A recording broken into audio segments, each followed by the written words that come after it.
কাটোয়া স্টেশনে ট্রেনে আগুনে বাড়ছে ক্রমশ রহস্য। নেপথ্যে কোনো চক্রান্ত রয়েছে কিনা সেই প্রশ্ন বড় হয়ে দাঁড়াচ্ছে। কামরায় আগুন লাগার ঘটনায় তদন্ত কমিটি গঠন করেছে পূর্ব রেল। শর্ট সার্কিট থেকে আগুন নয়, কারণ ট্রেনটিতে বিদ্যুৎ সরবরাহ বন্ধ ছিল। সিসিটিভি ফুটেজ আপনাদের দেখাচ্ছি। যে কামরাটিতে আগুন সেখানে বিদ্যুৎ সরবরাহ বন্ধ ছিল, গোটা ট্রেনেই বিদ্যুৎ সরবরাহ বন্ধ ছিল অনুমান রেলের। আজ ঘটনাস্থলে যাবেন ফরেন্সিক বিশেষজ্ঞরা।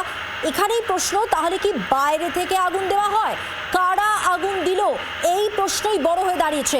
ট্রেনের কামরায় অগ্নিকাণ্ডের আগের সিসিটিভি ফুটেজ প্রকাশ্যে, আর সেই ফুটেজ আপনারা দেখছেন।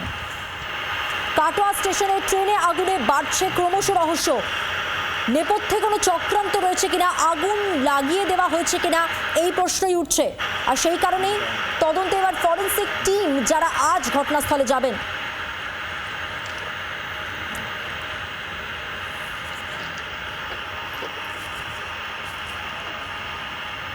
প্রতিনিধি সন্দীপ ঘোষ চৌধুরী রয়েছেন আমাদের সঙ্গে টেলিফোন লাইনে।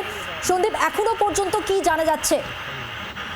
দেখো মধুবন্তী, এখনো অব্দি যেটা আমরা রেল সূত্রে খবর পেয়েছি, দুটো ফরেন্সিক টিম আসতে, একটা রাজ্য এবং একটা কেন্দ্র এখনো অব্দি এসে পৌঁছায়নি। এবং কিন্তু কাটোয়া স্টেশনে রেলের কিছু অফিসার এসছে এবং তারা কিন্তু স্টেশন চত্বরে ঘুরে ঘুরে দেখছে যে জায়গায় যে কম্পার্টমেন্টে অগ্নিসংযোগ হয়েছিল সেই জায়গাটুকুনি তারা খতিয়ে দেখছে। পাশাপাশি সিসি ক্যামেরার ফুটেজ তারা খতিয়ে দেখছে, কারণ দাঁড়িয়ে থাকা ট্রেনে কিন্তু বৈদ্যুতিক সংযোগ থাকে না, তাহলে কিভাবে আগুন লাগলো সেইগুলো খতিয়ে দেখছে। ফরেন্সিক টিম খুব শিগগিরই চলে আসবে এবং যে জায়গায় রেল ইয়ার্ডের যে কম্পার্টমেন্টে আগুন লেগেছিল, যেটাকে সরিয়ে নিয়ে গিয়ে রেখে দেওয়া হয়েছে, সেইটা এসে ওরা খতিয়ে দেখবে। এবং সেই জায়গাটাকে কিন্তু পুরো ট্রেনের বগিটাকে কিন্তু একটা চাদর দিয়ে, মানে প্যান্ডেলের কাপড় দিয়ে ঘিরে রেখে দিয়েছে, যাতে কোনো তথ্য প্রমাণ নষ্ট না হয়ে যায়। কিন্তু এখন স্টেশন চত্বরে যে অফিসাররা, রেলের অফিসাররা এসে তারা বিভিন্ন দিকগুলো খতিয়ে দেখছে এবং তারা সিসি ক্যামেরা কিছু ফুটেজও কোন বিষয়গুলো খতিয়ে দেখা হচ্ছে তদন্তে?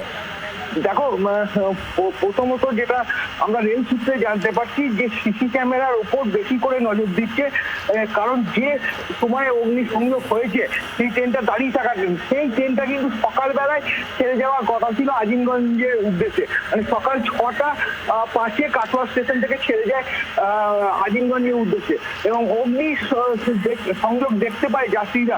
এটা হচ্ছে সিসি ক্যামেরার ফুটেজ অনুযায়ী যে সময়টা দেখা যাচ্ছে, সেটা হচ্ছে 4:38। নজর রাখো সন্দীপ, নজর রাখো। আপাতত ধন্যবাদ তোমাকে। বাংলার আওয়াজ, বাঙালির আবেগ, জি 24 ঘন্টা।